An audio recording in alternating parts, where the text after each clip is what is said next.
सभी अपनी आंखें बंद, हाथ आनंद केंद्र के पास नमस्कार मुद्रा में, कमर सीधी। श्रमण भगवान महावीर स्वामी के चरणों में कोटि वंदन।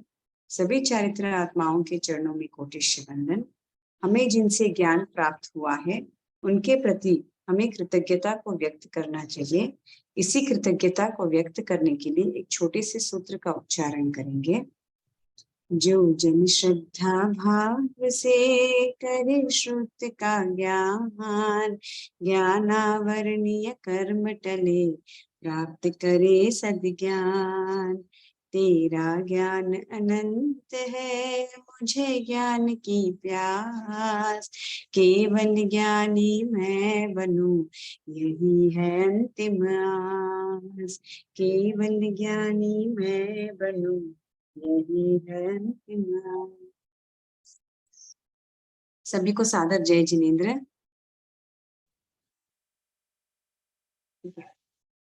लास्ट क्लास में हम लोगों ने क्या किया था? बुधवार की क्लास में हम लोगों ने क्या किया था? हर एक जीव में एक ज्ञान पाया जाता है। अगर पूरे 5 ज्ञान होते हैं, 5 ज्ञानों में से पूरे 5 ज्ञान नहीं पाए जाते हैं। सिर्फ 4 ज्ञान होंगे, नहीं तो 3 होंगे, नहीं तो 2 होंगे। अगर एक ही ज्ञान होगा तो वो जीव कैसा होगा? केवल ज्ञानी वाला जीव होगा। यहाँ तक हम लोगों ने लास्ट क्लास में किया था। ठीक है, अब करेंगे। अब हमको ये मालूम है कि मति ज्ञान, श्रुत ज्ञान, अवधि ज्ञान, ये 3 ऐसे प्रकार के ज्ञान हैं जिनका अज्ञान रूप भी होता है। करेक्ट? हमने अभी इतनी देर क्या पढ़ा है? सिर्फ सम्यक दर्शन, सम्यक ज्ञान और सम्यक चारित्र, ये तीनों क्या है? मोक्ष के मार्ग कहे जाते हैं। बट जरूरी नहीं है, और ऐसा भी है कि कोई भी इंसान या कोई भी व्यक्ति जो जीव है, जिसमें आत्मा है, जिसमें आत्मा विद्यमान होती है, उसमें ज्ञान नहीं है, वैसा हो नहीं सकता।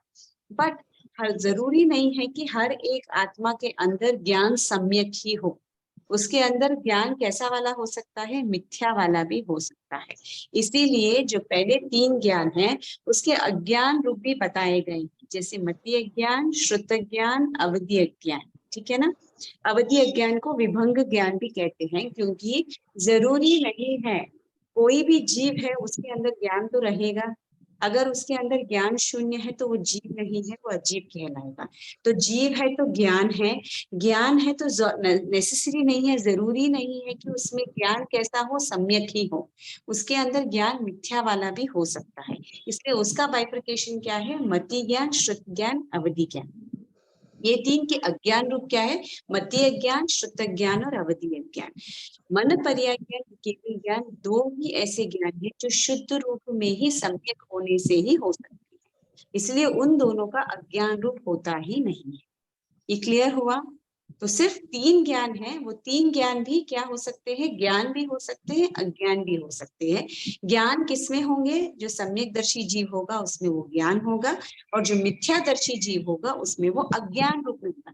ज्ञान तो होगा, बट कैसा होगा? वो अज्ञान रूप होगा। ठीक है, आज इसका विश्लेषण करेंगे। गाथा नंबर 32 वाली गाथा पढ़ूंगे। एक बार आप लोग ध्यान से सुनना उच्चारण, उसके बाद उसका विवेचन करूंगी। मति श्रुतावधयो विपर्ययश्च। मति श्रुतावधयो विपर्ययश्च। ठीक है, विपर्ययश्च। इसमें उसका सूत्र का अर्थ क्या है? मति, श्रुत, अवधि, ये 3 ऐसे ज्ञान हैं जो अज्ञान रूप या विपरीत रूप में भी पाए जाते हैं। ठीक है, अब ये किसमें पाए जाते हैं? जैसे मैंने पहले कहा है, जो मिथ्यादर्शी जीव होता है उसमें ये 3 ज्ञान होते तो है, बट अज्ञान रूप में पाए जाते हैं। ठीक है, ये 32 वाला गाथा। इसमें कुछ डाउट है? क्योंकि हर एक जीव ऐसा नहीं होगा जिसमें सिर्फ सम्यक ज्ञान ही होगा। अगर हर एक जीव में सम्यक ज्ञान होता तो केवल ज्ञान, केवल दर्शन का पा सकता था, बट जरूरी नहीं है। तो उसके अंदर ज्ञान तो है, बट जरूरी नहीं है सम्यक ज्ञानी हो, उसके पास मिथ्या ज्ञान भी हो सकता। और मिथ्या में सिर्फ 3 हो सकते हैं, मति, श्रुत और अवधि। बाकी मन पर्याय ज्ञान और केवल ज्ञान नहीं हो सकता। ठीक है, ये क्लियर है? यहाँ दिया है बोर्ड पे, दिख रहा है क्या? बोर्ड दिख रहा है आप लोगों को? दिख रहा है? लिख रहा है, तो इसमें लिखा है मति श्रुत अवधि। इसमें दो प्रकार हो सकता है, सम्यक इसमें ज्ञान होगा और जो मिथ्या है वो उसमें अवधि। ठीक है ना। नेक्स्ट, अब मिथ्या ज्ञान के भेद बताए गए हैं। 33rd वाला सूत्र पढ़ूंगी, थोड़ा इसमें प्रोनाउंसिएशन में गलतियां हो सकती है, इसलिए ध्यान से आप सुनना। मैं 3 बार उच्चारण करूंगी सूत्र का। सद सतोर विशेषाद, सद सतोर विशेषाद यदृचोपलब्धे ऋन्मत्वत्। सद सतोर विशेषाद यदृचोपलब्धे ऋन्मत्वत्, ऋन्मत्वत्। ठीक है ना। और एक बार उच्चारण करूंगी, सद सतोर विशेषाध यदृचोपलब्धे ऋन्मत्वत्। त के नीचे हलंत है, इसलिए उसको वत नहीं बोलना है, वक्त बोल के स्टॉप करना है। ठीक है ना। अब इसमें हम क्या करेंगे, मिथ्या ज्ञान के भेद पढ़ेंगे। जैसे भी हमने देखा है कि मिथ्या ज्ञान के कितने भेद हैं, 3, मिथ्या ज्ञान, श्रुत ज्ञान और विभंग ज्ञान। इनके और 3 नाम बताए गए हैं, कुमति, कुश्रुत और विभंग ज्ञान। कुमति का मतलब है जैसा है वैसे नहीं सोच के उसका विपरीत सोचना, इज कॉल्ड कुमति। एंड कुश्रुत, जैसा है उसको वैसे नहीं समझना, इज कॉल्ड कुश्रुत। विभंग ज्ञान में अवधि ज्ञान का ही अज्ञान वाला जो रूप होता है उसे हम विभंग ज्ञान कहते हैं। ठीक है। तो ये किसमें पाया जाता है, जैसे अभी नारकी और देव में भी सम्यक दृष्टि मिथ्या दृष्टि वाले जीव होते हैं, और हमको मालूम है कि नारकी और देवता दोनों में अवधि ज्ञान होता है। करेक्ट है ना, ये भव प्रत्यय के कारण से होता है। तो उनके अंदर अगर वो सम्यक दृष्टि वाला जीव है तो उसका ज्ञान क्या होगा, अवधि ज्ञान होगा। और अगर वो मिथ्या दृष्टि वाला जीव है तो उसका ज्ञान कैसा होगा, वो अवधि अज्ञान या विभंग ज्ञान होगा। ठीक है, ये समझ में आया। तो अभी यहाँ कहते हैं कि जो व्यक्ति सत्य जो वास्तविक है और जो कल्पना है, इन दोनों में अगर डिफरेंशिएशन नहीं कर सकता है, अगर उन दोनों के बीच के अंतर को नहीं समझ सकता है, तो वो क्या हो जाता है, वो मिथ्या ज्ञानी हो जाता है। इसका ज्ञान कैसा है, मिथ्या ज्ञान। जैसे मैंने कहा ये बोर्ड है, ठीक है, इससे चॉक पीस से लिख सकते हैं, ये क्या है, यथार्थ है, इस पे आपको श्रद्धा करनी है। अगर आप सम्यकदर्शी है तो इसके ऊपर आप श्रद्धा करेंगे। बट अगर मैं मिथ्यादर्शी हूं तो मैं कहूंगी कि ये बोर्ड नहीं है, मैंने इसको क्या समझा है, मैंने इसको दीवार समझा है, दीवार के ऊपर भी चॉक पीस से लिख सकते हैं। तो अगर जो चीज जैसा है उसको वही स्वरूप में नहीं समझे, बट अपने कल्पनाओं के आधार पर अगर वो उसी को सत्य मानता है तो मिथ्या ज्ञानी कहते हैं।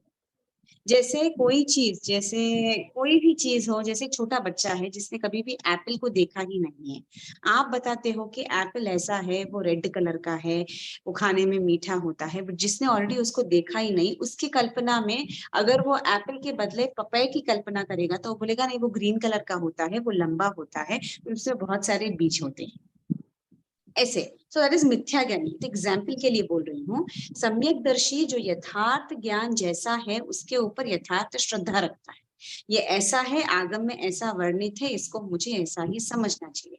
बट मिथ्या ज्ञानी क्या करता है, वो ज्ञान तो लेता है बट उसकी कल्पनाओं के साथ उसको बुनता है, क्योंकि वो उस पे दृढ़ श्रद्धा नहीं रखता है। जो आगम में बताया गया है उस पे जब आप दृढ़ श्रद्धा नहीं रखते हो, जब आप कल्पना करते हो, कल्पना के स्वरूप से आप जो उसका आंसर निकालते हो उसको आप सही मानती हो, वो ज्ञान तो है बट कैसा वाला ज्ञान है, अज्ञान में परिवर्तित हुआ ज्ञान है। क्लियर। सो मिथ्या ज्ञान के भेद कितने हैं, 3 हैं, सेम जैसे बताए। और मिथ्या ज्ञानी क्या करता है, अगर, हाँ बोलिए, किसी को डाउट था। हाँ, एक बार उच्चारण फिर से बताइए ना दीदी। हाँ बताऊं। जय जिनेन्द्र। जय जिनेन्द्र। सत सतोर विशेषाद यदृचोपलब्धे ऋन्मत्वत्। ठीक है। सद सतो, सद का मतलब क्या है, नहीं सतो का, सद और सतो का मतलब क्या है, जो यथार्थ है और जो काल्पनिक होता है। विशेषाद तो ऐसा व्यक्ति जो सोचता है कि ये सत्य नहीं है, मेरी कल्पना में मैंने जो वस्तु को देखा है वही सत्य है, इसको यदृचोपलब्धे मीन्स अपने हिसाब से कोई भी चीज को बनाना, कल्पना में जैसा बनाया उसको यथार्थ रूप में ही वैसे समझना। ऋण मत मीन्स वो पागल इंसान से कुछ कम नहीं है। कौन कम नहीं है? मिथ्या दर्शी वाला व्यक्ति एक पागल इंसान के जैसे ही है, क्योंकि वो अपनी कल्पनाओं में बहकर यथार्थ को ठुकराकर अपने ही कल्पनाओं से बुना हुआ जो भी जाल है उसको वो यथार्थ मानता है। तो उन्मत्त, मत का मतलब क्या है? उन्मत्त का मतलब क्या है? पागल व्यक्ति। तो पागल व्यक्ति जैसे बिहेव करता है वैसे ही मिथ्या दर्शन की उपमा दी गई है। इसमें कुछ डाउट है? भेद तो 3 ही है, सिर्फ भेद का विश्लेषण बताया गया है। 32 और 33 सूत्र में कुछ डाउट है किसी को? वो तो वर्डिंग थोड़ा सा कठिन है।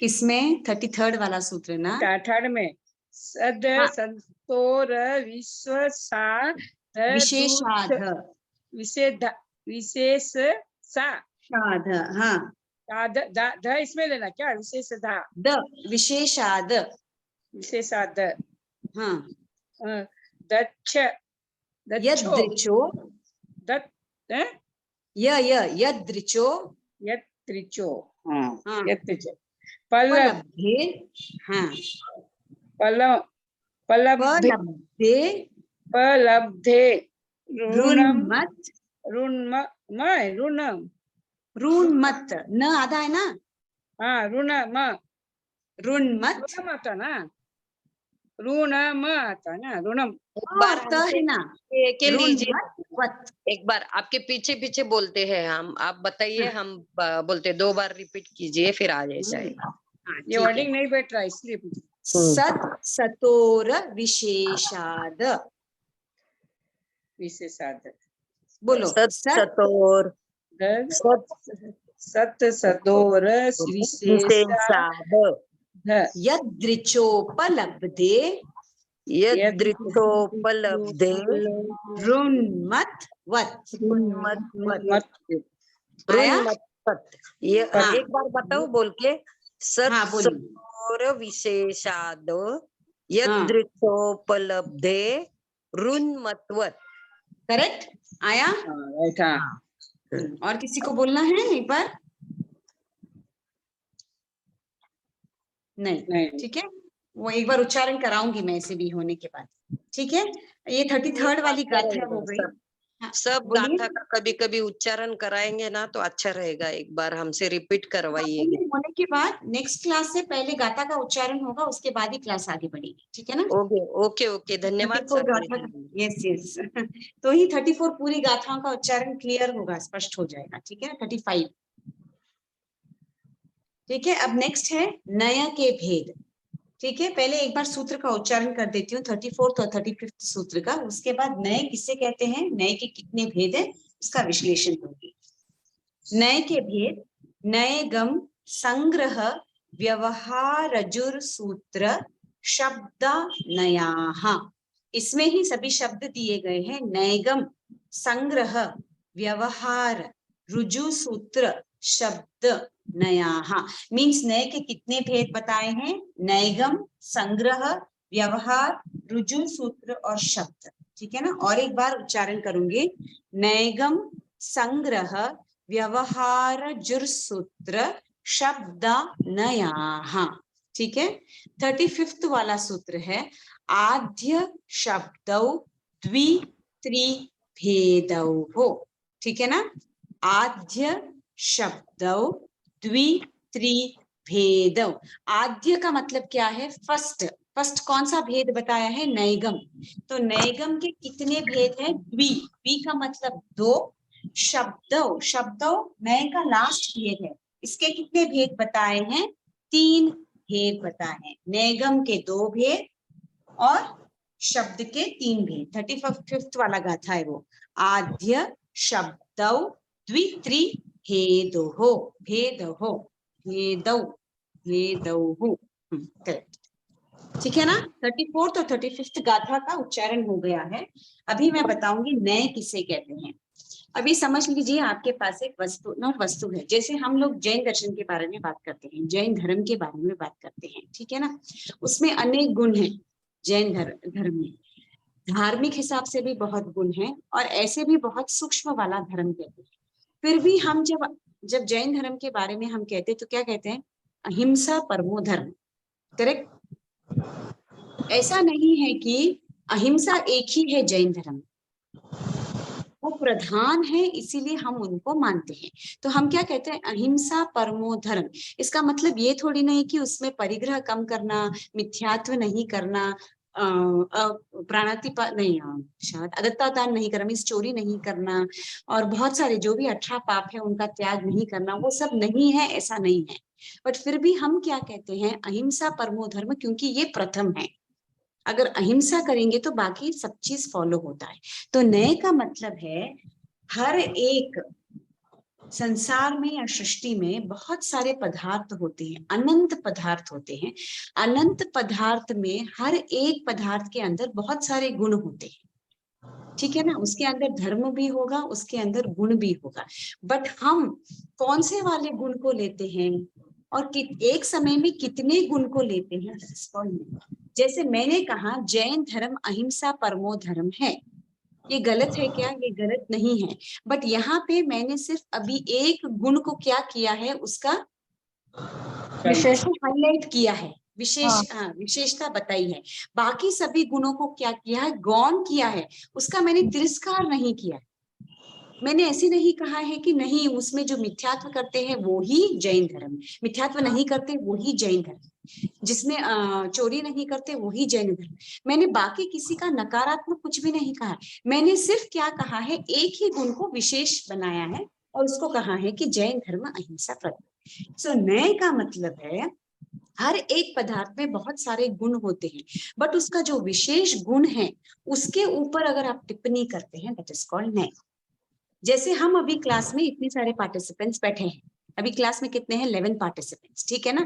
अभी मैं कहती हूँ कि पानी का गुण होता है शीतल, ठीक है। एक गुण मैंने बताया। ऐसा थोड़ी ना है कि मैं कह रही हूँ कि पानी बहता ही नहीं है, आप कहेंगे पानी बहता है और कोई और कहेगा नहीं, अगर मैं उसको फ्रिज में रखूंगी तो पानी क्या हो जाता है? आइस हो जाता है। जितने भी आप उसके गुण बताएंगे वो सब सही ही होंगे। तो जितने लोग होंगे उतने आपकी आइडियोलॉजीज होगी। एवरीथिंग कम्स अंडर नहीं। एक ही वस्तु को अलग अलग स्वरूप में देखना इसको नहीं। इसका दूसरा शब्द अनेकांतवाद भी हो सकता है, ठीक है ना। जैसे कहते हैं ना जैन धर्म क्या है? अनेकांतवाद है। उसमें कोई भी गलत सही नहीं होता है, बट डिपेंड्स आप कौन से पर्सपेक्टिव से उसको देखते हो, आप वो चीज को महत्व ज्यादा देंगे। अब मैंने अहिंसा के पर्सपेक्टिव से देखा, इसलिए मैंने कहा कि हमारा अहिंसा प्रधान है। अगर वहां बैठे कोई भी पार्टिसिपेंट कहेंगे नहीं, विनय हमारे धर्म का मूल है, तो गलत नहीं है, उनका पॉइंट ऑफ व्यू वो है। तो जो इंपॉर्टेंट गुण को हाईलाइट करने की कोशिश कर रहा है, all that comes under me. Clear हुआ? नए का मतलब क्या है? अपना अपना पर्सपेक्टिव देना। इसमें आप किसी के साथ आर्ग्यू नहीं कर रहे, किसी को गलत नहीं बताए, सिर्फ आप क्या कर रहे? एक गुण को हाईलाइट कर रहे, बाकी के सभी गुणों को नीचे रख रहे। दैट्स ऑल, दैट इज नए, ठीक है। ऐसे तो जितने जने बैठेंगे उतने जन का सबका अपना अपना अलग अलग विचार होता है, अपने अलग अलग मत होते हैं। बट फिर भी जैन आगम में नए के कितने प्रमुख भेद कितने बताए गए हैं? 5। नैगम, संग्रह, व्यवहार, रुजु सूत्र और शब्द। इसमें भी 3 प्रणाली चलती है। एक जैन धर्म और दिगंबरी जो संत होते हैं उन्होंने कितने भेद बताए हैं? 7 भेद बताए हैं। 5 तो ये वाले ही हैं, नैगम, संग्रह, व्यवहार, रुजु सूत्र और शब्द, और 2 है समभिरूढ़ और एवं, ठीक है। तो जैन सिद्धांत के हिसाब से और दिगंबर पंथ के हिसाब से नए के कितने भेद बताए गए हैं? पहले के 5 और उसके बाद 2, समभिरूढ़ और एवं, ठीक है। और फिर आचार्य सिद्धसेन दिवाकर जी ने कितने भेद बताए हैं? 6। उसमें से उन्होंने नैगम को डिलीट कर दिया, नैगम को छोड़ दिया। उसके अलावा बाकी जितने भी 6 हैं वो सब क्या है? आचार्य सिद्धसेन दिवाकर द्वारा कहे गए। नए के कितने भेद? 6 भेद, ठीक है ना। और एक परंपरा जो तीसरी परंपरा है, उनके हिसाब से 5 भेद है जो स्टैंडर्ड है।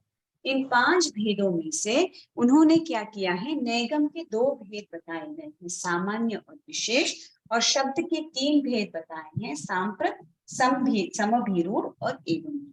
यहाँ पे उन्होंने दोनों को स्प्लिट किया है और 7 बताया है। इसमें उन्होंने 5 बताए हैं, 5 में शब्द के ही 3 भेद बताए, सांप्रत, समभिरूढ़ एवं पूर्ण। नैगम के 2 भेद, सामान्य और विशेष। क्लियर? 3 सिद्धांत के हिसाब से अलग अलग है, बट जनरल कॉमन में हम नए के कितने भेद मानते हैं, 5 भेद मानते हैं। क्लियर हुआ? नए किसे कहते हैं, नए के कितने भेद हैं, और अलग अलग मान्यताओं में कितने भेद बताए गए। यहाँ किसी को कुछ डाउट है तो आप पूछ सकते हो। Any doubt? जय जिनेन्द्र साहब, बोलिए। फिर वो तीसरी परंपरा का मानना है क्या, सिर्फ ऐसे सीखने के लिए मानना है? कौन से परफेक्ट, कौन से मानना हमेशा? यहाँ की तीसरी परंपरा उतना ही दिया हुआ है।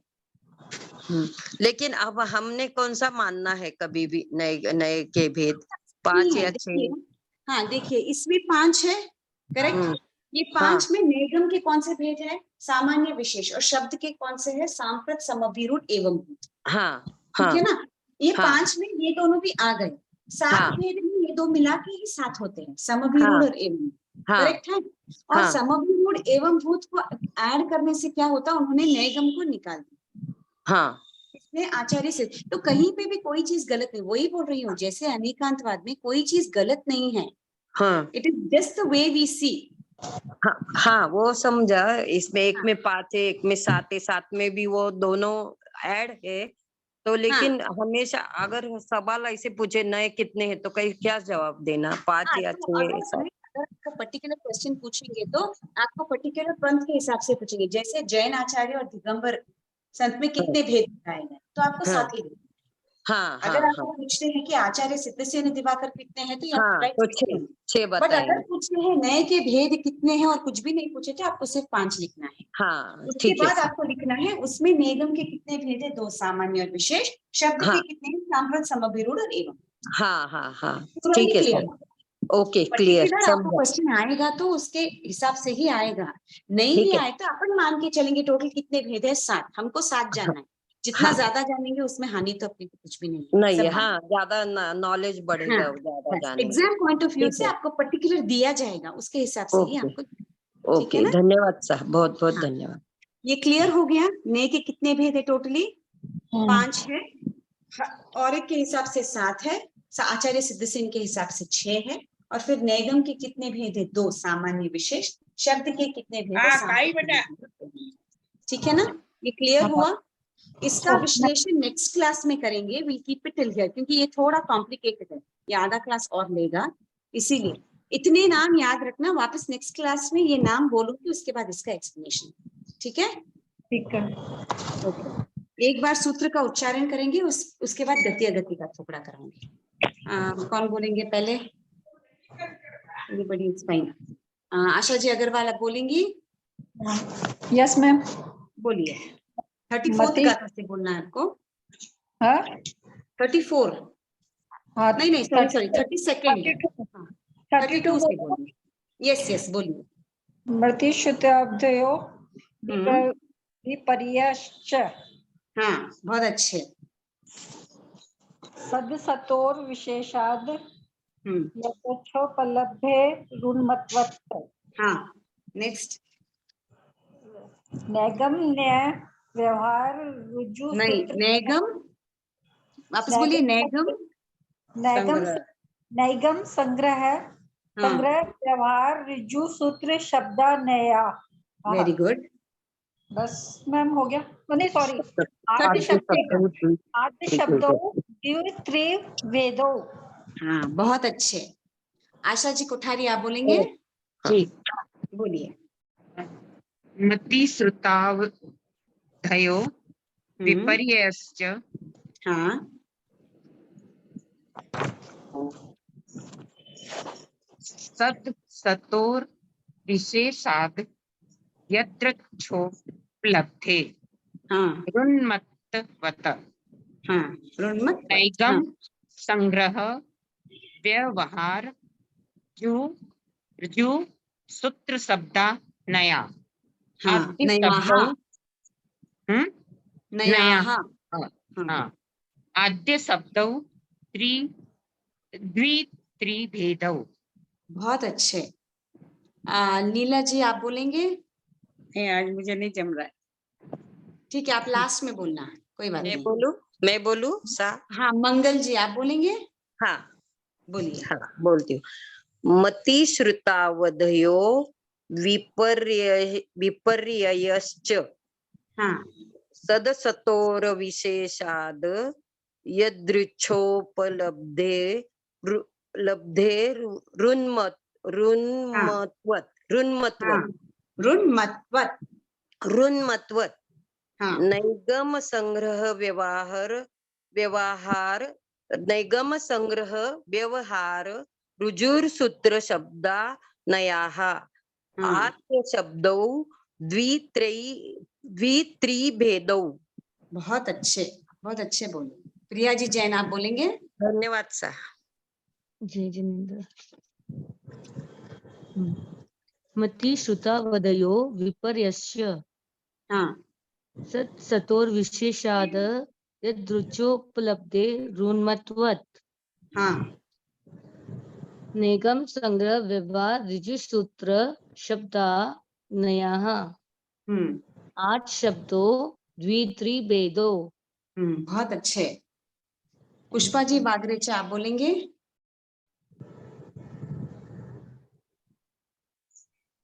पुष्पा जी बागरेचा। रेखा जी मेहर, हाँ बोलिए। ये जो हलंत आता ना उसमें ए की आवाज नहीं होनी चाहिए, मतलब नहीं आपको वो पूरा शब्द नहीं बोलना है, जैसे अभी अपन बोलते हैं ना मत वत, उतना ही वत ऐसे नहीं बोलना है। ए की आवाज नहीं आनी चाहिए, मतलब आखिर में हाँ क्योंकि हम त हलंत लगाते हैं ना जब उसके साथ स्वर नहीं जुड़ता है संस्कृत के हिसाब से। हाँ जब आप पूरा त लिखते हो ना तो वो त विद हलंत प्लस अ होता है, तो यहाँ पे अ नहीं है ना तो त उतना ही स्टॉप करना है। रेखा जी मेहर आप बोलेंगे?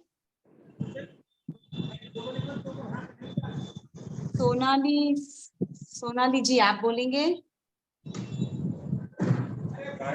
हाँ बोलते हैं। मति हाँ बोलिए। श्रुतावधयो पर्यायश्च नहीं वापस बोलिए। मति श्रुतावधयो हाँ विपर्यश्च विपर्यश्च, विपर्यश्च हाँ सद सतोर विशेषात् यद यद्योच्पलब्धे यदृच्छो यदृचो पलब्धेरु हाँ मन्वत् ऋण मत वत, ऋन्मत्वत्। हाँ वापस बोलेंगे एक बार। हाँ सत सतो सत्सतोर विशेषात् यद्योच्पलब्धेरुन्मत् यदृक्षो, यदृचो हाँ पलब्धेरुन्मत्वत् करेक्ट, हाँ नैगम संग्रह व्यवहार ऋजु सूत्र शब्द नयः हाँ आद्य शब्दो द्वित्रि भेद्यो भेदौ, औ है ना वाव भेद्यो की मात्रा, हाँ भेदौ भेद्यो हो, हाँ भेद्यो। ठीक है बहुत अच्छे। Thank you. और कौन है बोलने वाले? पुष्पा जी, रेखा जी, कोई नहीं? ठीक है लीला जी आप एक बार बोलेंगे, ट्राई कीजिए। मति सुता वेधायो वधयो, वेधयो हाँ युपरय यश्च हाँ विपर्यश्च, सद सद सत्तोर विशेषा दु बुद्ध दु यदृचो यदिच्छो पलभो पलब्धे, पलभते ऋण हाँ मत वत हाँ ऋण बहुत अच्छे, मत वत हाँ नागम संग्रह नहीं नहीं नैगम बोलिए, नैगम। नैगम नैगम संग्रह व्यवहार व्यवहार रज्जु सूत्र हाँ। शब्दा। हाँ, नयाहा आहा नहीं, आहा नहीं, नयाहा बोलिए, शब्दा नयाहा। शब्दा नेहा हाँ। नेहा अपच आध शब्दो दीति भेदो द्वि त्रि भेदौ। त्रिभेदो हाँ, द्वित्रि ठीक। भेदो। हाँ, बहुत अच्छे। और किसी को बाकी है, किसी को बोलना था? नहीं, रेखा जी नहीं, पुष्पा जी, सोनाली जी, आप तीनों ने बोला नहीं है। नहीं, ठीक है। यहाँ तक समझ में आया? हाँ, यस मैंने डाउट है? बोला ना अभी। यस मोर। अच्छा, आप नहीं बोला, ओके ओके, ठीक है। Fine fine. हाँ, ओके, यहाँ तक किसी को कुछ डाउट है? नो ये मैम। लास्ट वाला सूत्र था, 35th वाला सूत्र जो है वो तत्वार्थ सूत्र का लास्ट सूत्र है। अब सिर्फ मुझे नए के भेद विश्लेषण में करवानी है, तो वो अगली क्लास में करा के आई विल कंप्लीट दिस, ठीक है ना? गति गति की ओर बढ़े। हाँ, ओके, गति गति में लास्ट कौन सा किया था हम लोगों ने? मांडलिक राजा।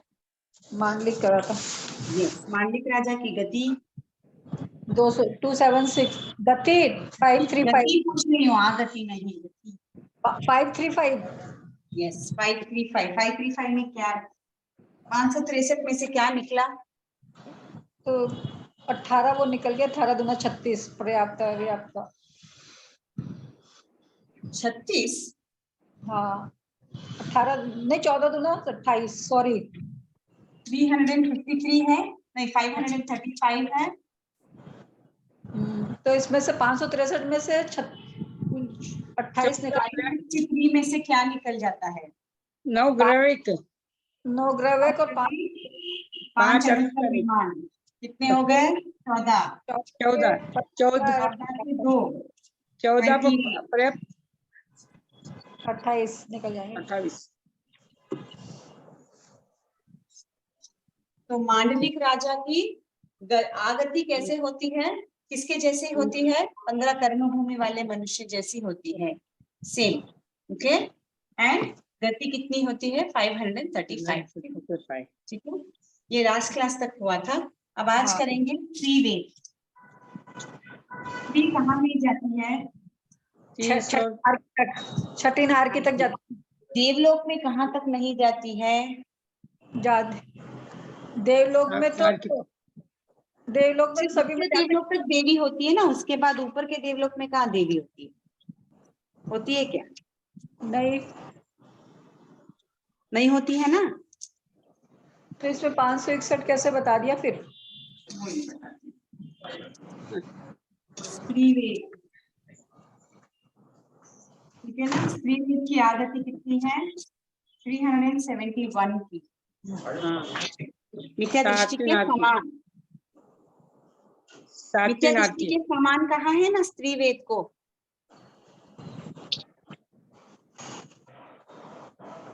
आगति 7 नारकी से आ सकता है, 7 नारकी से आ सकता है। हाँ, फिर 99 जाति के देवता से आ सकता है, 179 के लड़ से आ सकता है। मैं आने की बात कर रही हूँ।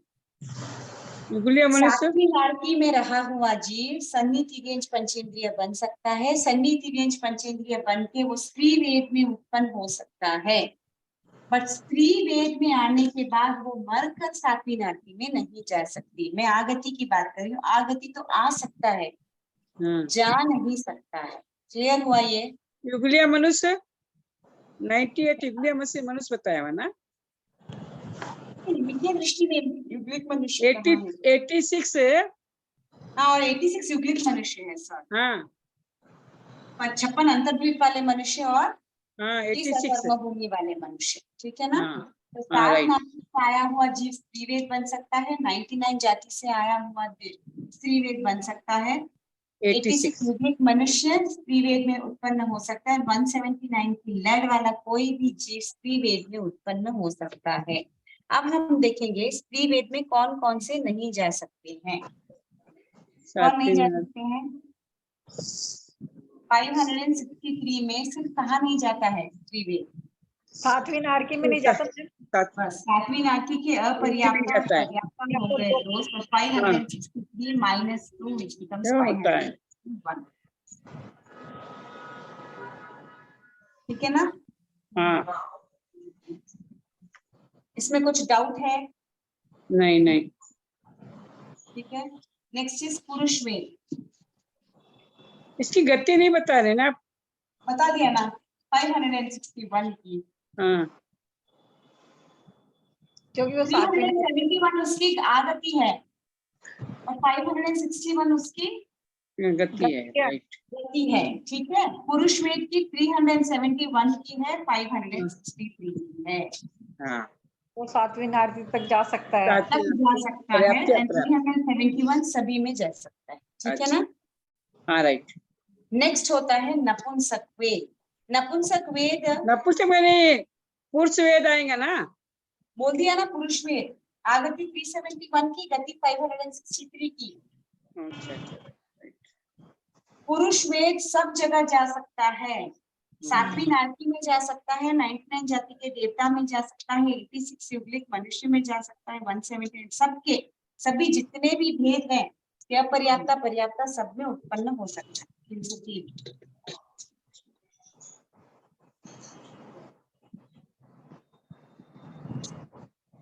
सात नारकी में जा सकता है, 99 जाति के देवता में उत्पन्न हो सकता है, मनुष्य के 303 भेद में उत्पन्न हो सकता है, 48 टीनेज में कहीं पे भी उत्पन्न हो सकता है। तो 563 जो जीव राशि के भेद हैं में कहीं पे भी उत्पन्न हो सकता है। कौन? पुरुष वेद।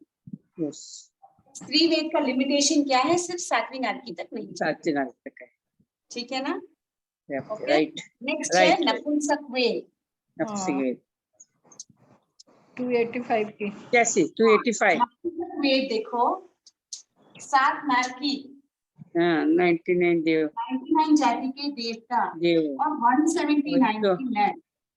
इसमें युगलिक भी नहीं आएंगे क्योंकि युगलिक कभी भी नपुंसक नहीं होता है। स्त्री वेद पुरुष वेद ही होता है, नपुंसक नहीं होता है। नपुंसक का कट करना है। सो 371 में आपको कितना कट करना है? 86। 86 कितना हुआ? 86 5 280। क्लियर हुआ? हाँ, राइट। नपुंसक वेद युगलिक में कभी भी होते ही नहीं है। वो कैसा जोड़ा है युगलिक वाला जोड़ा? एक पुरुष वेद, एक स्त्री वेद। इसमें नपुंसक की कोई गुंजाइश ही नहीं। तो आप 86 जो भी युगलिक मनुष्य होते हैं ना, उनको निकालना है आगति में। अच्छा, तो यू विल गेट सात नारकी, 99 जाति के देवता, 179। इसमें से कोई भी जीव आकर नपुंसक वेद में उत्पन्न हो सकता है। ठीक है? क्लियर हुआ? राइट। आगति एंड गति कितनी है? 563 की 560। सर्वत सर्वत 563। 3। ठीक है ना? ये क्लियर हो गया? स्त्री वेद की आगति 371 की, गति 561 की। पुरुष वेद की आगति 371 की, गति 563 की। नपुंसक की 371 में से 86 युगलिक मनुष्य को निकाले तो 285 की, गति होती है 563। ठीक है? फिर जाएंगे गर्भज मनुष्य। गर्भज, हाँ, सिर्फ गर्भ। 285। हाँ, गर्भ से उत्पन्न होता है उसे हम गर्भज कहते हैं। जैसे मनुष्य, गाय, भैंस, वेल और जो भी गर्भ से उत्पन्न होता है वो गर्भज। जो अंडे से उत्पन्न होता है ऐसे ही उत्पन्न होता है वो नवगर्भज होता है। क्लियर हुआ? गर्भज किसे कहते हैं और नवगर्भज किसे कहते हैं? ठीक है ना? राइट। तो गर्भज की आगति कितनी होगी? 285 की। कैसे?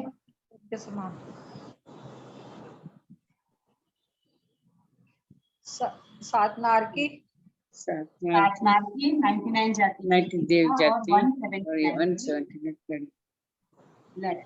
नपुंसक नपुंसक वेद की जो आगति थी वही आगति गर्भज की होगी, इसमें भी युग्लिक नहीं आएंगे मतलब, नहीं आएंगे, नहीं आएंगे।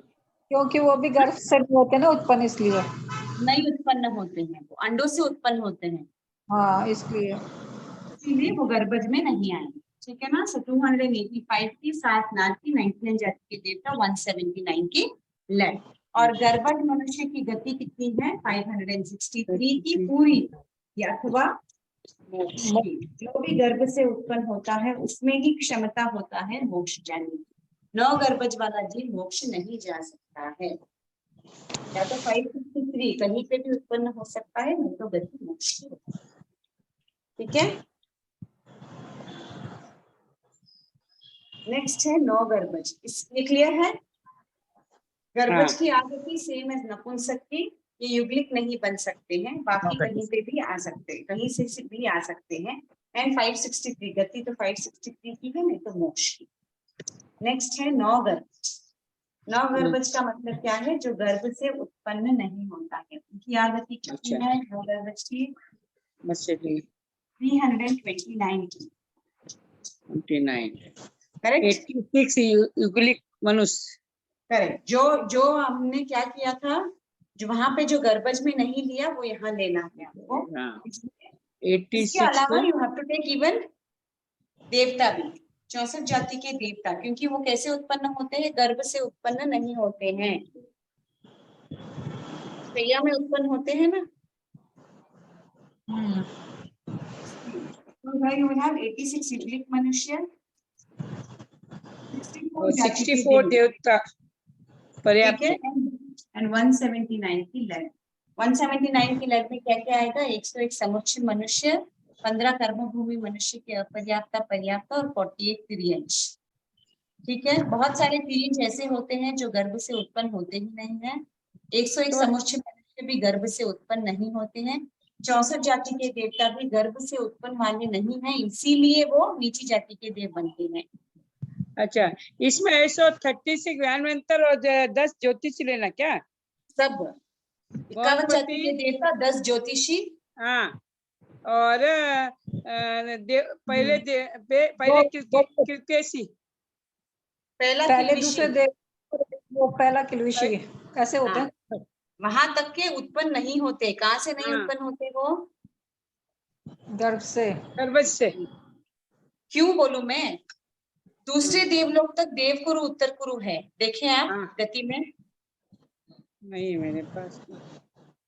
जब हम देव की गति करते हैं ना, हाँ राइट, में सेकंड तक ही है देवकुरु उत्तर कुरु, उसके बाद तीसरे देवलोक से सन्नी तिर्यंश पंचेंद्रिय आ जाते हैं। देखा आपने? हाँ राइट। और सभी सन्नी तिर्यंश पंचेंद्रिय गर्भज होते हैं। ठीक है। इसीलिए 64 जाति के देवता 9 गर्भज में आते हैं, क्योंकि 9 गर्भज में जो उत्पन्न होता है वो 64 जाति के देव उतना ही बन सकता है। जो वहां से आया वो 64 जाति के देव तक ही बन सकता है, उसके ऊपर वाला देव बन ही नहीं सकता है। कि आपका देवकुरु उत्तर कुरु युग्लिक मनुष्य वो कहाँ तक सीमित है? सिर्फ सेकंड देवलोक तक ही सीमित है, के बाद है ही नहीं। इसीलिए 64 जाति के देवता को इसमें लिया गया। क्लियर हुआ क्यों लिया है? राइट। और 179 की लड़ में तो बहुत सारे अपर्याप्ता ही है। तिर्यंश कितने हैं? तिर्यंश कितने सारे हैं जो 9 गर्भज होते हैं? समुच्च मनुष्य तो 9 गर्भज ही होते हैं। 15 कर्मभूमि वाले मनुष्य भी बहुत सारे 9 गर्भज होते हैं, गर्भ से उत्पन्न नहीं होते हैं, जो पर्याप्त नहीं होते। और 86 युग्लिक मनुष्य, इसीलिए आगति कितनी है? 320, 179 और गति कितनी है? 395। 9 गर्भज वाला पहली नारकी में जाएगा, 25 भवनपति, 26 ज्ञानवंतर में जाएगा, 56 अंतर्द्वीप वाला मनुष्य बनेगा। 108 वेद के पर्याप्त और 108 पर्याप्त, और फिर 179 की लड़ में जाएगा। ठीक है ना। तो नारकी में कौन सी नारकी में उत्पन्न हो सकता है? सिर्फ पहली नारकी तक जा सकता है 9 गर्भज वाला जीव। करेक्ट। और पहली नारकी तक और कौन सा जीव जा सकता है? सिर्फ असन्नी तिर्यंच पंचेंद्रिय, पंचेंद्रिय, ध्यान है। असन्नी तिर्यंच पंचेंद्रिय। बाकी सब नीचे तक जाते हैं, असन्नी तिर्यंच पंचेंद्रिय पहले तक ही रुकता है। उसी प्रकार असन्नी तिर्यंच पंचेंद्रिय देव में भी जाता है तो सिर्फ 25 भुवनपति 26 ज्ञानवंतर तक ही जाता है, उसके बाद जाता ही नहीं है। नहीं। करेक्ट। तो असन्नी तिर्यंच पंचेंद्रिय जो होता है वो 9 गर्भज होता है। कभी कभी अपने को समझ में ही नहीं आता। बोलिए। दोनों की गति सेम है मैम। हाँ वही तो बोल रही हूँ मैं, हाँ वही तो बोल रही हूँ। मीन्स अगर समझो अभी जैसे बहुत सारे ऐसे जानवर होते हैं, वी डोंट नो कि वो सन्नी है नहीं असन्नी है, अपन आइडेंटिफाई नहीं कर सकते हैं। तो अगर वो जो भी 9 गर्भज है, मीन्स गर्भ से उत्पन्न नहीं हुआ है, वो क्या है? असन्नी जीव, वो सन्नी नहीं होगा। ठीक है ना। जैसे फॉर एग्जाम्पल लिजर्ड, अंडे से पैदा होता है ना, वो अंडे से पैदा होता है ना लिजर्ड। लिजर्ड का मतलब चिपलक, चिपलक। हाँ, हाँ, अंडे से पैदा होता है वो। और गर्भिणी वो तो इंग्लिश में बोलती है। हाँ सॉरी, अंडे से पैदा होता है तो 9 गर्भज होता है, वो असन्नी होता है। ठीक है ना। तो तक वैसे डिफ्रेंसिएशन कर सकते हैं। ठीक है। सो 9 गर्भज का कितना है गति? 395 की है। इसमें पहले नारकी आएगा, फिर 51 जाति के देव आएंगे, ठीक है, और 56 मनुष्य। ठीक है ना। ये कितने हो गए? 108। 108 के अपर्याप्ता पर्याप्ता हो गए 216। 216 प्लस 179 की हो गया 395 इनकी गति है, सेम एज असन्नी तिर्यंच पंचेंद्रिय। और गति 329 की, इसमें 86 युग्लिक मनुष्य, 64 जाति के देव का 179 के दर के पर्याप्त। यहाँ पे गति अगति समाप्त हुआ। सेवम घंटे, सेवम घंटे, सेवम। नहीं मैं एक रह गया ना समुच्चय जीव में। बोलिए। हाँ बोलिए। समुच्चय जीव में हाँ, एक वो उसकी भी तो अलग है ना। समूर्छिम जीव लिया ना, फिर 101 179 की लड़ में 101 समूर्छिम टोटल मनुष्य होते हैं। टोटल जितने भी समुच्चय का मतलब है टोटल जितने भी जीव है उनकी। मुझे समझ में नहीं आपका क्वेश्चन, वापस बोलिए। 39th वाला है ना जो इसमें बताया है। 39th वाला भी है क्या? कहाँ है? 38 ही है ना लास्ट। 39th नहीं है समुच्चय जीव में। नहीं है यहाँ हमारे पोर्शन नहीं है, पोर्शन में नहीं है। बोलिए ना, कोई बात नहीं, मैं एक्सप्लेन कर दूंगी। बोलिए, उसकी आगति और गति बोलिए। आगति 371 की है, जो उसकी है ना स्त्री वेद पुरुष वेद इनकी है वही है सेम। हाँ ठीक है, समुच्चय। और हाँ, डबल चेयर है। आगति 371 की है। डबल चेयर, डबल चेयर समुच्चय क्या है? जीव मनुष्य क्या है? समुच्चय। हाँ समुच्चय नहीं है, समुच्चय। समुच्चय जीव की बोल रहे हो आप? मैं समुच्चय सुनी। समुच्चय, समुच्चय। यस यस, समुच्चय। हाँ समुच्चय जीव की आगति। हाँ 371 की तो आगति 371 की है और गति 563। हाँ। समुच्चय जीव मीन्स, समुच्चय जीव में पुरुष वेद आता है, स्त्री वेद आता है, नपुंसक वेद आता है। हमने यहाँ पे आगति 371 की क्यों ली है? क्योंकि पुरुष वेद कितना है? पुरुष वेद की भी वही है 371 है। स्त्री वेद कितना है? 371 है। नपुंसक वेद कितना है? 3 ही वेद हो सकते हैं ना। समुच्चय जीव 3 ही वेद में हो सकते हैं, या तो स्त्री वेद होगा, या तो पुरुष वेद होगा, या तो नपुंसक वेद होगा। ठीक है ना। इन तीनों में से सबसे मैक्सिमम कौन सा है? 371, इसलिए उसकी आगति 371 की ली गई। क्योंकि अगर वो स्त्री वेद होगा तो उसकी आगति 371 की होगी, पुरुष होगा तो आगति 371 की होगी, और नपुंसक होगा तो ऑटोमेटिकली इससे नीचे है तो वो उतना कट हो जाएगा, इसलिए उसकी आगति कितनी दी है? 371 की।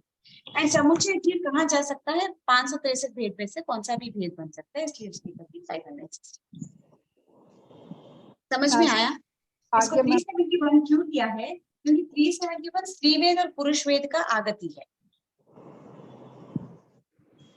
और नपुंसक का इससे नीचे है, 285 की है। तो अगर उसको नपुंसक बनना है तो वो कहीं से भी निकल सकता है। बट अगर मैंने उसकी आगति अगर 285 की है तो जहां से पुरुष वेद और स्त्री वेद बन सकते हैं वो तो कट हो जाता है ना, इसलिए इसकी आगति 371 की बताई, means maximum top limit. Clear हुआ? हाँ हो गया मैम। आगति, दिस कंप्लीट्स गति अगति, ठीक है ना। अभी मैं आपको 5 क्वेश्चंस दूंगी, उनके गति और अगति आपको मुझे बोलना है, नेक्स्ट क्लास में बोलेंगे तो भी चलेगा, कोई प्रॉब्लम नहीं, ठीक है। मैम बोलिए। जय जिनेन्द्र मैम, हाँ बोलिए जय जिनेन्द्र। मेरे को एक दो क्वेश्चन पूछने। अभवी किसके अभवी किसके बल पर 9 ग्रेविक तक जा सकता है? अभवी किसके बल पर 9 ग्रेविक तक जा सकता है? अभवी तो 9 ग्रेविक तक जा ही नहीं सकता है, ये मेरे स्वतः तो नहीं क्वेश्चन जा सकता है वो। ये क्वेश्चन आया है, 9 ग्रेविक तक किस बल पे जा सकता है? दीक्षा के बल पर, संयम के बल पर, या चारित्र के बल पर? चारित्र के बल, चारित्र के बल पर। चारित्र के बल पर। अभवी चारित्र पाल सकते हैं? क्यों नहीं पाल सकते हैं? लेकिन मैम ये बताते ना अभवी कभी भवी बनता ही नहीं है। अभवी जीव, हाँ नहीं, आप वापस दो ऑप्शन बोलिए। अभवी किसके बल पर 9 ग्रेविक तक जा सकता है? हाँ ये क्वेश्चन है मैम। हाँ ऑप्शंस बोलिए आप। वो दीक्षा ले सकता है, संयम नहीं ले सकता है, है। चारित्र पाल सकता है। नहीं पाल सकता है। देखो वो दीक्षा तो नहीं ले सकता है, चारित्र भी नहीं पाल सकता, ठीक है, संयम भी ग्रहण नहीं कर सकता है, बट वो चारित्र भाव से पाल सकता है। भाव ठीक है, कहाँ से आएंगे इसके बाद? द्रव्य रूप से तो नहीं कर सकता है, अगर उसका उत्कृष्ट या पूर्व भाव का कुछ भी ऐसा इतना दृढ़ है तो वो अगर भाव से चारित्र पाल सकता है तो ही वो नवग्रविक को जा सकता है। तो जो चारित्र पालेगा वो तो दीक्षा लेगा ही ना मैम। हाँ तो चारित्र पालना वही बोल रही हूँ मैं, द्रव्य रूप से नहीं भाव रूप से बोल रही हूँ मैं, वही बोल रही हूँ। अब जरूरी नहीं है, जैसे मरुदेवी माता ने संयम थोड़ी ना लिया था, पर अच्छा, चारित्र तो भाव रूप से पाला था ना। तो दीक्षा और संयम नहीं होगा, चारित्र दीक्षा ही तो होगा। नहीं ले सकता क्योंकि वो द्रव्य रूप होता है, संयम भी नहीं है, चारित्र पालन हो सकता है बट वो भाव रूप से हो तो। फिर भी मैं आपको इसका विश्लेषण पूछ के I will let you know, मेरे हिसाब से वो उसका आंसर। Thank you ma'am. और ठीक एक है? ये है काल अभवी ना? चक्र का। हाँ बोलिए। अभवी काल हाँ। चक्र का 1/12वां भाग कौन सा है? काल काल चक्र का चक्र का 1/वां भाग क्या होगा? क्या बोलेंगे उसे? 1/4 1/12। 1/12 हाँ, काल चक्र का ये 1/12वां भाग क्या कहलाएगा? तो 20 कोड़ा कोड़ी का होता है एक। देखो भाग में आप आरे के हिसाब से पूछ रहे हो क्या, या उसका पूरा जितना भी एज के हिसाब से काल पूछ रहे हो? चक्र, इसमें लिखा हुआ है काल चक्र का 1/12वां भाग क्या कहलाएगा? तभी काल चक्र में आरे कितने हैं टोटल? 12। 12। हाँ 12 का 1/12 क्या होता है? 1। आरे के हिसाब से 1। समझ में उसको आया? क्या देखो, पूरा क्या काल चक्र बोलेंगे? में नए एक पूरा बोलेंगे काल क्या चक्र उसको? में वैसे 20 नए कोड़ा कोड़ी का होता है ना एक काल चक्र 20 सागरों में। कोड़ा कोड़ी सागरोपम का है। हाँ 20 कोड़ा कोड़ी सागरोपम का 1/12 भाग। हाँ तो हाँ, तो इट्स ऑलमोस्ट कितना? 20 कोड़ा कोड़ी सागरोपम मींस आई थिंक 1/2 एक 1। मेरे हिसाब से ऐसे तो नहीं आएगा वो, this is not the measurement. नहीं उसको नए बोलेंगे क्या? नए, आधा नए और ये आधा नए, नए उसको बोलेंगे क्या? ये पूछा है। नहीं आपका क्वेश्चन पूरा बोलिए, उसमें ऑप्शन दिया है क्या आपको क्वेश्चन में? ऑप्शन नहीं दिया मैम, ये बड़ी साधु वंदना की गाथा है।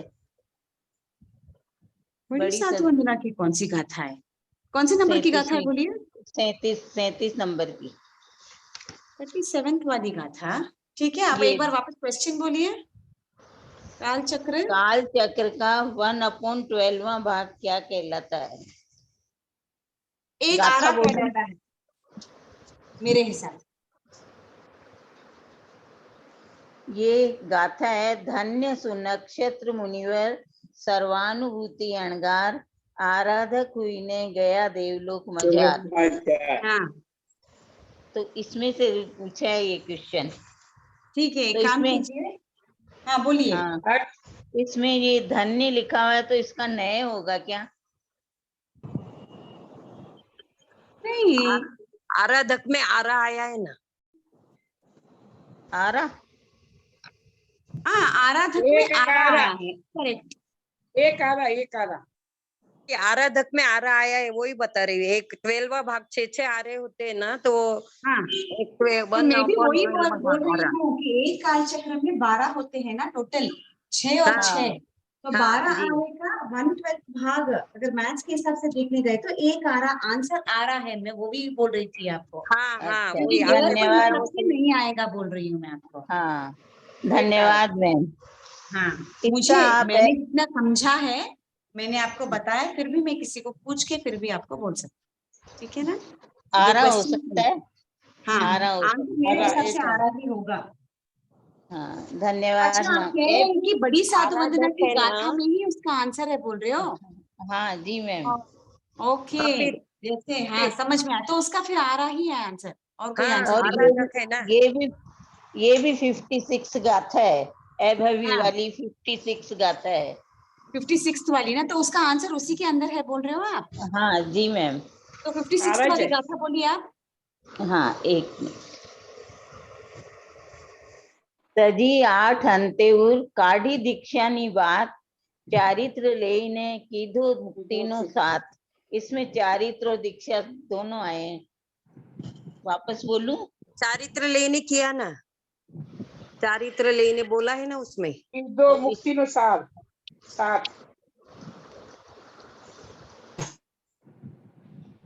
वापस बोलूंगा था। सुनिए, तजी 8 अंतेउर काढ़ी दीक्षानी बात, चारित्र लेने कीधो मुक्तिनो साथ। अब इसमें दीक्षा भी है, इसमें चारित्र भी है, दोनों हाँ भी है। है अब ना अगर इसमें, इसमें बताया ना काड़ी दीक्षा नहीं बात, दीक्षा भी है। काड़ी और दीक्षा की बात मीन्स निकाल दिए, दीक्षा को निकाल देना। दीक्षा नहीं बात। अरे ओ मेरे चारित्र यानी बाबा। दीक्षा ही है ना दीदी, चारित्र दीक्षा यानी दीक्षा दीक्षा ही ही है है ना। ना, यथा क्या चारित्र दीक्षा ही है ना।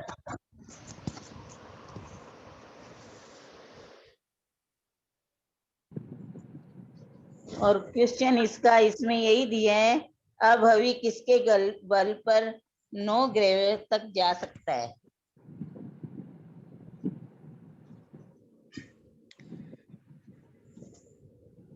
दीक्षा है या तो आंसर चारित्र है, बट मेरे हिसाब से दीक्षा तो द्रव्य रूप होता है, उसको तो हम भाव से नहीं कर सकते, या भाव दीक्षा भी होती है। बट चारित्र का पालन दोनों होता है, द्रव्य से भी होता है, भाव से भी होता है, तो मेरे हिसाब से इस चारित्र, धन्यवाद मैम। मुझे ऐसे लगता है।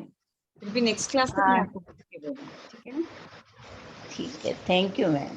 हाँ, अभी मैं आपको 5 क्वेश्चंस दूंगी, उनके आपको गति बोलना है, नेक्स्ट क्लास में बोलेंगे तभी चलेगा, कल प्रॉब्लम।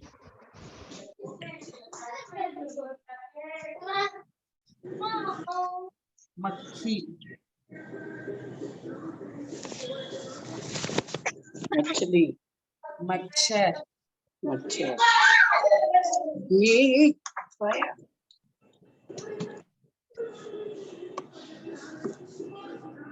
दिख रहा है। और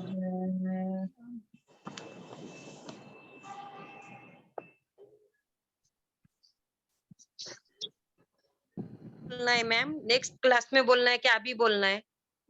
कृष्ण, चार भी है, आप नेक्स्ट क्लास में बोलेंगे तो चलेगा। हाँ, मक्खी, मच्छर, श्री राम, कृष्ण, श्री कृष्ण श्री कृष्ण, ठीक है ना? श्री कृष्ण और बस 1 2 3 और 1 2। हाँ,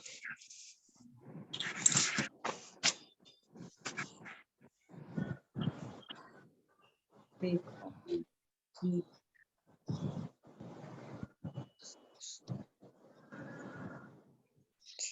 मगरमच्छ, ठीक है ना? हाँ मक्खी, मच्छर, श्री राम, श्री कृष्ण और मगरमच्छ। श्री राम श्री कृष्ण में से श्री राम श्री कृष्ण जो है वही, कॉमन नेम नहीं है, ठीक है ना? भगवान श्री राम और भगवान श्री कृष्ण ऐसे पर्टिकुलर जो है ना, जिनको हम जानते हैं अभी इतिहास के हिसाब से, उनका आपको बोलूं। बलदेव और मतलब वासुदेव की। नीचे बलदेव की गति और ये वासुदेव की, ठीक है ना? अपने जैन इतिहास के हिसाब से, ठीक है? मक्खी, मच्छर, श्री राम, श्री कृष्ण और मगरमच्छ।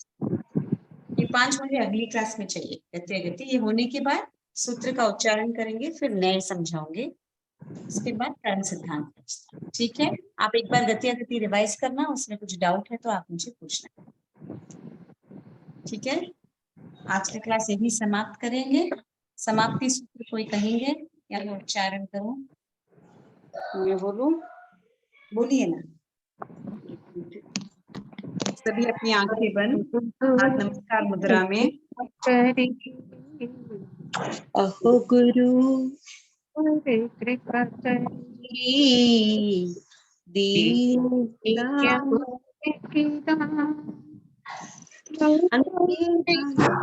हाँ भूलेंगे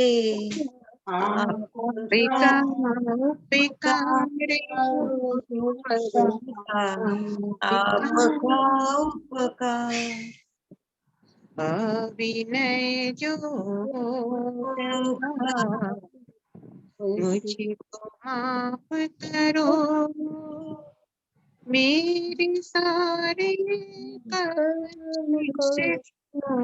आप ही साफ करो, ओ गुरु साहब आप ही साफ करो। जय जिनेन्द्र। बहुत बहुत धन्यवाद। जिन आज्ञा विरुद्ध कुछ कहा हो तो इच्छा में दुक्कड़म। सभी को सादर जय जिनेन्द्र। जिनेन्द्र बहुत बहुत धन्यवाद साहब, बहुत अच्छा पढ़ाया। जय जिनेन्द्र। जय जिनेन्द्र।